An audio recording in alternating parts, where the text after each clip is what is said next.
Hello, आप सभी को मेरा नमस्कार। मैं डॉक्टर मनीष कुमार। आज हम भारत वंदना कविता हम पढ़ेंगे सूर्यकांत त्रिपाठी निराला जी, जिन्हें महाप्राण के नाम से भी जाना जाता है। प्यारे बच्चों, थोड़ी थोड़ी चर्चा हम महाप्राण निराला जी के बारे में करेंगे। आपको जानना चाहिए कि सूर्यकांत त्रिपाठी निराला छायावाद के चार स्तंभों में से एक थे। छायावाद का समय आप जान रहे होंगे 1918 से 1936 का रहा। उसी दौरान कई उनकी रचनाएं आई, कई कविताओं उन्होंने लिखा। इसी में से एक कविता हम भारत वंदना को पढ़ेंगे। आपको एक जानकारी और मैं बताते चलूं कि भारत वंदना जो कविता है, यह निराला जी की जो संग्रह है गीतिका, जो 1936 में आई है, इससे लिया गया है। यह भारत वंदना कविता। तो प्यारे बच्चों, ये ध्यान रखिएगा, जब भी आपसे पूछा जाए कि यह कविता निराला जी के किस संग्रह से लिया गया है, तो आप स्पष्ट कहिएगा उनकी गीतिका संग्रह से लिया गया है। हम थोड़ी बातचीत करेंगे निराला जी के बारे में। तो छायावाद के चार स्तंभ एक एक करके आपको मैं बताते चलूं कि वह स्तंभ कौन कौन से हैं। प्रमुख कवि, सबसे पहले जयशंकर प्रसाद, सूर्यकांत त्रिपाठी निराला, सुमित्रा नंदन पंत, महादेवी वर्मा। ये चार स्तंभ थे छायावाद के। थोड़ी बातचीत निराला जी के बारे में। निराला जी का जन्म 21 फरवरी 1899 को कहां हुआ? पश्चिम बंगाल के महिषादल के जिला मेदिनीपुर नामक स्थान पर हुआ। और उनकी मृत्यु जो है 15 अक्टूबर 1961 को इलाहाबाद में। आपको जानकर आश्चर्य होगा कि निराला जी का जब जन्म था उस समय बसंत पंचमी का भी मौसम था, और उसी समय बसंत पंचमी के महीने में ही निराला जी का जन्म हुआ। इस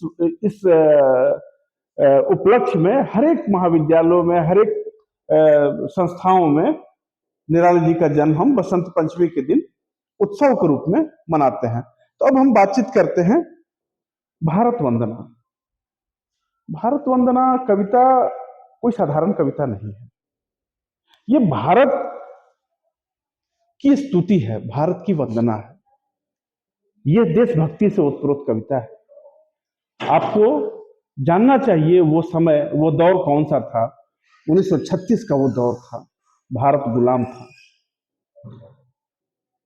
राष्ट्रीय स्तर पर कई जो हमारे राष्ट्रीय स्तर के जो नेता थे, हमारे स्वतंत्रता सेनानी थे, अपने अपने स्तर से भारत को स्वतंत्र कराने के लिए लगे हुए थे।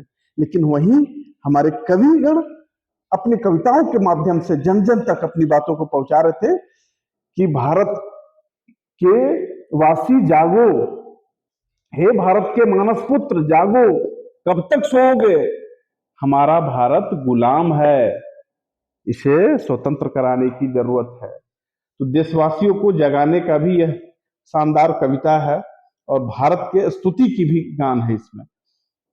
भारत वंदना, भारत को कवि ने मां सरस्वती के समान इसको देखा है और उसी रूप में इसे चित्रित किया है। इस कविता के माध्यम से निराला जी भारत के कण कण में व्याप्त समृद्धि को लोगों के सामने रखा है कि आप किस भूमि में रहते हैं, किस प्रदेश में रहते हैं, किस क्षेत्र में रहते हैं, उसके स्वाभिमान को जगाया है। हम लोग लगातार अंग्रेजों के आक्रमण से, अंग्रेजों के अत्याचारों से, शोषण का शिकार हो रहे थे। उसी बीच निराला जी भारत वंदना कविता लेकर आते। इनकी कई रचनाएं हैं। आप राम की शक्ति पूजा को देखिए, उसी दौरान लिखी गई छायावाद की प्रतिष्ठित कविताओं में से एक है। हम बात करेंगे आज भारत वंदना कविता को। भारत वंदना कविता की पहली लाइन आप देखिए, भारती जय विजय करे, भारती जय विजय करे, कनक सस्य कमल धरे। भारती अर्थात यह भारत भूमि जय विजय करे। भारती से तात्पर्य आपको मैंने बताया कि इस कविता में सरस्वती माँ को केंद्र में रखकर इस कविता की व्याख्या की गई है, उसके बारे में बताया गया है। जिस प्रकार हम सरस्वती वंदना करते हैं उसी प्रकार इस भारत भूमि की वंदना कर रहे हैं। यह भी हमारी भारत भूमि जो है माँ के समान है, मातृभूमि है हमारी। तो हम सरस्वती वंदना की तरह ही इस भारत भूमि की वंदना कर रहे हैं। तो भारती जय विजय करे, भारत पूरे विश्व में जय विजय करे। सिर्फ भारत की जय विजय अपने अगल बगल क्षेत्रों में ही ना हो, पूरे विश्व में हो, भारत का परचम पूरे विश्व में फहराए। तो भारती जय विजय करे, चारों दिशाओं में भारत की जय विजय हो। देखिए निराला जी की दिव्य दृष्टि देखिए, दूरदृष्टा देखिए कि भारत की कल्पना कर रहे हैं कि भारत चारों दिशाओं में भारत की जय जयकार हो। कनक सस्य कमल धरे, कनक सस्य कमल धरे, कनक अर्थात सोना। उसे हम जैसे सरस्वती माँ के हाथों में हम देखते हैं, सरस्वती माँ जब बैठी रहती है वो कमल पर, तो उसी उसी के संदर्भ में ये कविता यहाँ रखी गई है। ये पंक्ति, कनक सस्य कमल धरे, सुनहली फसल की जो कमल के समान जो धारण करने वाली जो हमारी सरस्वती माँ है, उसी प्रकार इस भारत माँ को हम, भारत माँ की जब प्रतिमा हम देखते हैं तो उसमें जो कमल है वो कैसा है, सोने के समान है। और कनक से तात्पर्य अर्थात जो सुनहला जो रंग है वो धन्य धान्य का प्रतीक है। गेहूं, अनाज, भारत आपको बताते चले भारत कृषि प्रधान देश रहा है। आज लगातार भारत कई दिशाओं में चहुमुखी विकास कर रहा है। भारत में 60 से 70% जनता जो है कृषि पर आधारित है और भारत हमारा कृषि प्रधान के लिए पूरे विश्व में जाना जाता है। तो कनक सस्य कमल धरे, कनक सोने के समान, जो गेहूं में हमारे बालियां हैं, जो अनाज है वो कैसे है, सोने के समान है। सस्य कमल धरे, कमल रूपी धारण की हुई है हमारी अनाज को, धन्य धान को। ये भारत भूमि भारत के धन्य धान को प्रतीक के रूप में बता रही है। भारत वंदना कविता के माध्यम से निराला जी कह रहे हैं कि कनक सस्य कमल धरे, सुनहली फसल सी कमल को धारण करने वाली, धन्य धान से परिपूर्ण है ये हमारी भारत भूमि। दूसरी अगली पंक्ति को हम देखें, लंका पतदल सतदल, गर्जितोर्मी सागर जल, धोता सुचि चरण युगल, स्तव कर बहु अर्थ भरे। लंका पतदल सतदल, आपको बताते चले सतदल अर्थात कमल, पतदल पैरों के नीचे, पैरों के नीचे जिस प्रकार देवी सरस्वती के पैरों के नीचे जहां वो विराजमान है कमल है, उसी प्रकार इस भारत भूमि के पैरों के नीचे क्या है, लंका। लंका पतदल सतदल, लंका कमल के समान भारत भूमि के पैर चरणों में है। और उसके खूबसूरती को देखिए कवि के कि उन्होंने कितनी सुंदर तरीके से इस पंक्ति को रखा है कि लंका पतदल सतदल, गर्जितोर्मी सागर जल, और गर्जित कर रहा है सागर, हुंकार भर रहा है विजय पताका की। ये कोई साधारण बात नहीं है। आपको पता होगा भारत चंद्रगुप्त मौर्य, मगध सम्राट अशोक, महाराणा प्रताप की भूमि है भारत भूमि, और इसके शौर्य पूरे विश्व में गाया जाता है। लंका पतदल सतदल, लंका जो है भारत माता के चरणों में जिस प्रकार कमल है सरस्वती माँ के चरणों में रहता है, उसी प्रकार लंका भारत माता के चरणों में विराजमान है। और उससे भी स्नेह है, ऐसा नहीं है, उससे भी स्नेह है। गर्जितों में सागर जल, सागर गर्जित कर रहा है, हुंकार भर रहा है, जैसे शंखनाद हो रहा है। धोता सुचि चरण युगल, स्तव कर बहु अर्थ भरे। अनेक अर्थों से भरा हुआ धोता, सूची, पवित्र चरण, भारत माता के चरण, पवित्र चरण धुल रहे हैं। किससे? सागर से।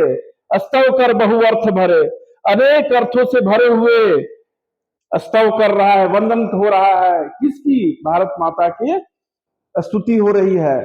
भारत के जय विजय की गाथा को, जय विजय की पुकार को पूरे विश्व में भारत जय विजय करे। और उसकी वंदना कौन कर रहा है? सरस्वती माँ के समान भारत की वंदना हो रही है। निराला जी इस कविता के माध्यम से कह रहे हैं और जगा भी रहे हैं भारतवासियों को कि जगो, इस परतंत्रता से बाहर निकलो, कब तक गुलामी में रहोगे। अगली लाइन जो है, तरुण तन वन लता वसन, अंचल में खचित सुमन।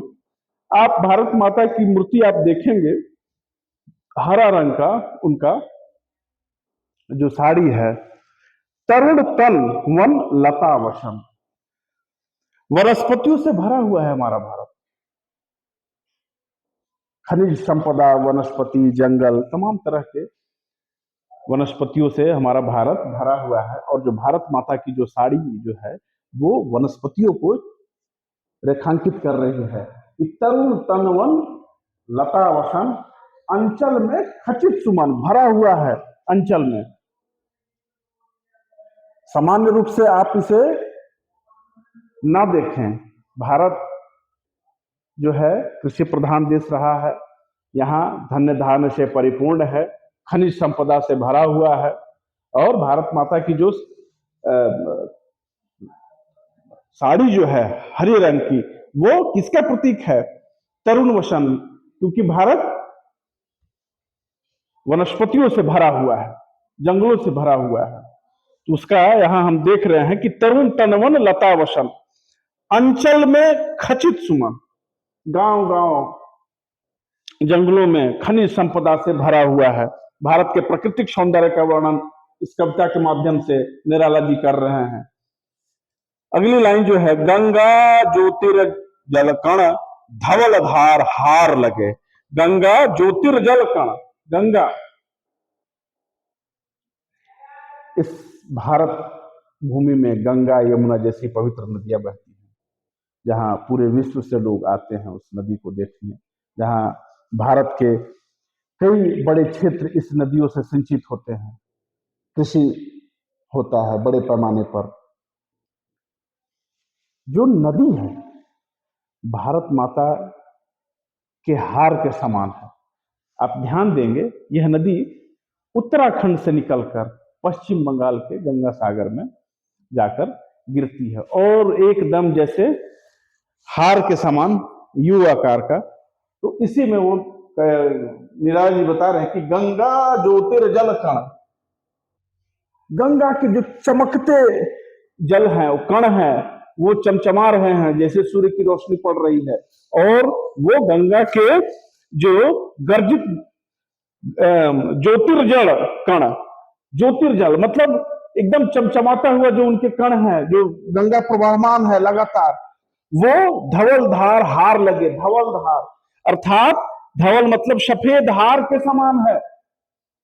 कवि यह कहना चाह रहा है इस पंक्ति के माध्यम से कि गंगा मतलब भारत माता के हार का प्रतीक के रूप में कौन है? साक्षात गंगा। सोचिए उस भारत भूमि में है, हार के रूप में कौन है हमारे साथ? गंगा नदी, जो एकदम सफेद धवल की तरह चमचमा रहा है। अगली लाइन, मुकुट शुभ्र हिम तुषार, प्राण प्राण ओमकार। भारत माता की जो मुकुट है वो कौन है? हिम, हिम अर्थात हिमालय। आपको जानना चाहिए कि हिमालय भारत का सिरमौर है, वो हमारी लगातार रक्षा करती है, सम्मान का प्रतीक है, सिरमौर है हिमालय। और इस भारत माता के सर का ताज भी है हिमालय। मुकुट शुभ्र हिम तुषार, मुकुट, भारत माता के मुकुट में कौन है? हिमालय, जो हिम तुषार बर्फ से भरा हुआ हिमालय जो हमारी हमारी रक्षा भी कर रही है वो, और वो मुकुट के समान है। प्राण प्रणव ओमकार, ओमकार की ध्वनि जो चारों दिशाओं से आ रही है। ओम ओम ओमकार, प्राण प्रणव ओमकार, चारों दिशाओं से ओम की ध्वनि आ रही है, सुख शांति समृद्धि की, कि सब खुश रहें स्वस्थ रहें। ध्वनित दिशाएं उदार, सतमुख सतख मुखरे, मुखरित करने वाली चारों दिशाओं से ओमकार की ध्वनि आ रही है। और ये हमारा भारत भूमि हमेशा समृद्ध रहे और यहाँ के लोग खुशहाल रहे। इस कविता के माध्यम से, इस कविता को आप जब पढ़ेंगे तो आपको इसमें एक मानवीकृत चित्रण देखने को मिलेगा, प्रकृति का मानवीकृत कवि ने किया है। इस कवि के माध्यम से निराला जी ने हर भारतीयों को अपनी मातृभूमि के प्रति कर्तव्य निभाने के लिए उन्हें जगाया है कि आप अपने मातृभूमि के प्रति कर्तव्यनिष्ठ बनिए। मातृभूमि को स्वतंत्र दिलाने के लिए लगातार इस तरह की उन्होंने कई कविताओं की रचना की। आप राम की शक्ति पूजा देखिए, भारत के लोगों को जगाने के लिए लगातार हुंकार भरी एकदम उसमें कविता के माध्यम से निराला जी कह रहे हैं। निराला जी के बारे में आपको बताते चले कि निराला जी ने कविता को छंदों से मुक्त कर दिया। कुछ ऐतिहासिक चीजें घटनाएं घटित हुई हैं। निराला जी का स्पष्ट मानना था कि जिस प्रकार मनुष्यों की मुक्ति होती है उसी प्रकार कविताओं की भी मुक्ति होती है, उसे छंदों में बांधने की जरूरत नहीं है, उसे छंद मुक्त कर दिया जाए। तो ये सारी चीजें हैं जो आपने इस पाठ में देखा कि निराला जी ने भारत वंदना कविता के माध्यम से, जिस प्रकार हम सरस्वती की आराधना करते हैं उसी प्रकार हम भारत भूमि की आराधना कर रहे हैं इस कविता में। और कैसे कर रहे हैं तो आप देख रहे हैं कि भाई भारत पूरे विश्व में जय विजय कर रहा है। भारत कृषि प्रधान देश है, वनस्पतियों से भरा हुआ है, धन्य धान्य से परिपूर्ण है। हिमालय मुकुट के समान हमारे भारत के मुकुट में विराजमान है, जो हमारी रक्षा भी कर रहा है। इस कविता में कवि ने भौगोलिक सामाजिक सांस्कृतिक रूप से विस्तृत वर्णन किया है और भारत के विशालतम रूप का चित्रण आपके सामने रखा है। तो प्यारे बच्चों, ये हम पढ़ रहे थे सूर्यकांत त्रिपाठी निराला की कविता भारत वंदना को। यह गीतिका कविता संग्रह से ली गई है जो 1936 में प्रकाशित हुई थी। हम आज की क्लास यहीं पर समापन करते हैं। आप स्क्रीनशॉट ले सकते हैं और इसमें संपूर्ण रूप से इस कविता के संदर्भ में जितनी बातचीत हो सकती थी मैंने इस कविता के माध्यम से, इसके कई पहलुओं पर हमने बातचीत रखा। आप सबको बहुत बहुत धन्यवाद, शुभकामनाएं।